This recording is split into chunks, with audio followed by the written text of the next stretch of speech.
Hi guys, welcome back to Hollow Mechanic. Today I want to show you a new tool that we're using with our Getrag rebuilds, and specifically dealing with the weep hole seal.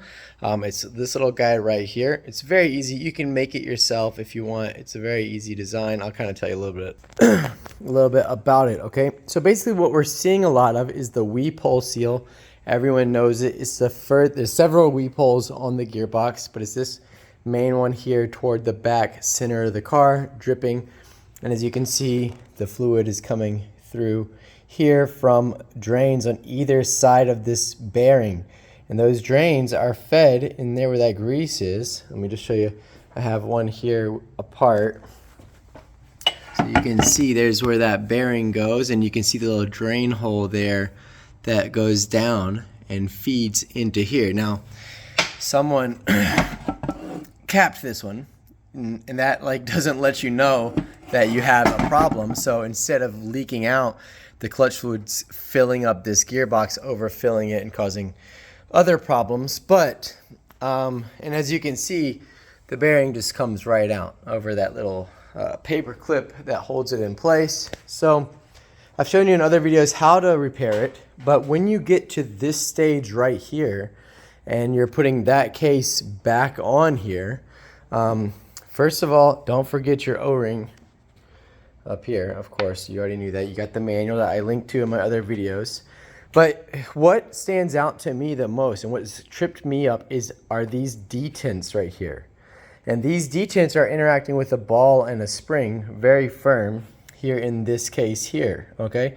And so they try to twist the case, and when this drops down, and this seal on the backside there is supposed to click down over this seal, because it wants to kind of cock at the last second, it catches the lip here like this and folds it in and then rips it up.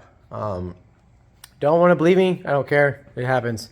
So it happens enough that I went out and made a tool that will fit right here. So you just need something that's got a smaller ID than the even shaft at the end to fit down in there, but a large enough outer diameter that it gives you a smooth transition here. So now you can see that the seal will transition right there onto that bevel and won't have the ability to get caught. So then we just put the case over it, drop it down, and then it'll put some lubricant here. What I use is this brake parts silicone lubricant. It'll be compatible with all your seals. It's very low viscosity. Go ahead and put that all the way in here a little bit to lubricate that double lip seal. Pop that down, and then it's tapped with an M6 threading, so you can just thread a screw down in there to pull it up and pull it right out. The other benefit to this tool that I really like is that you can go ahead and put it through the seals, and it's long enough that it engages the seal on both sides. So you can see obviously there, and just barely here on this back side. Let's get it just a tiny bit further back. There we go. So now you can see it completely engaging both of these seals.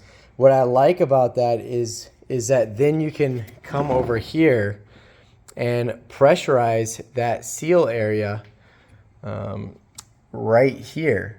You can use some compressed air. You can see the lines, they follow here and here. If you regulate that down to a 5 psi air and then just spray some water around here, you can see if there's leaks coming this way.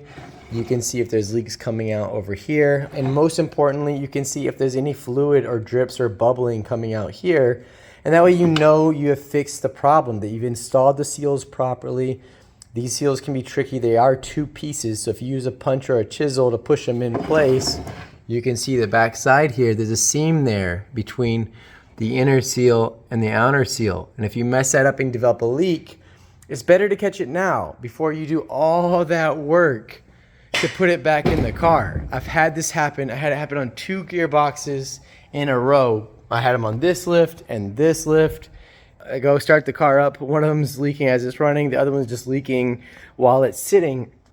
And what I didn't know is someone had tried to repair it before, and one of them had caught the edge of the case, just slightly pulling it out. Don't do that. you know what you need to use? A blind race puller. This right here. If you want to know how to get seals out without damaging the case, get one of these kits right here. Cheapest kit I've ever bought.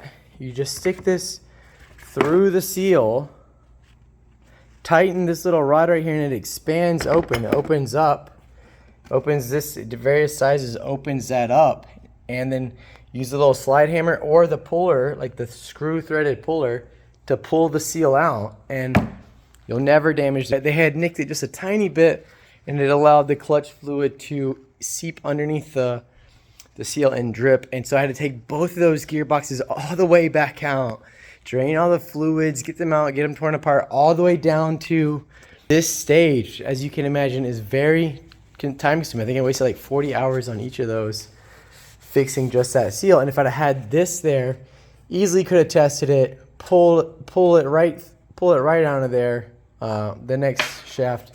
Also, you need to be careful with that odd shaft. It has a little bit of a taper, but this is actually an insert that can come off. So you need to be careful that that doesn't catch going in as well. But yeah, this tool is amazing. Again, you can make it yourself. You can just measure out and have one milled. I get them for about 90 bucks. I'll sell them to you for, I think we're listing them for $150 a piece. And guess what? If you don't want to pay $150, it's fine. Just get somebody to make them for you. It's totally fine. I don't mind. They're there for DIYers like you to see. The information's here for you. So I don't want to hear anybody saying, "Oh, it's too expensive. It's just a piece of aluminum." Yeah, I got to drive over there. I had to design it. The first one didn't. It never works right the first time. 150 bucks is a good price to guarantee that you never have to do it again. And if you don't want to pay the price, just make your own. All right, I'm out.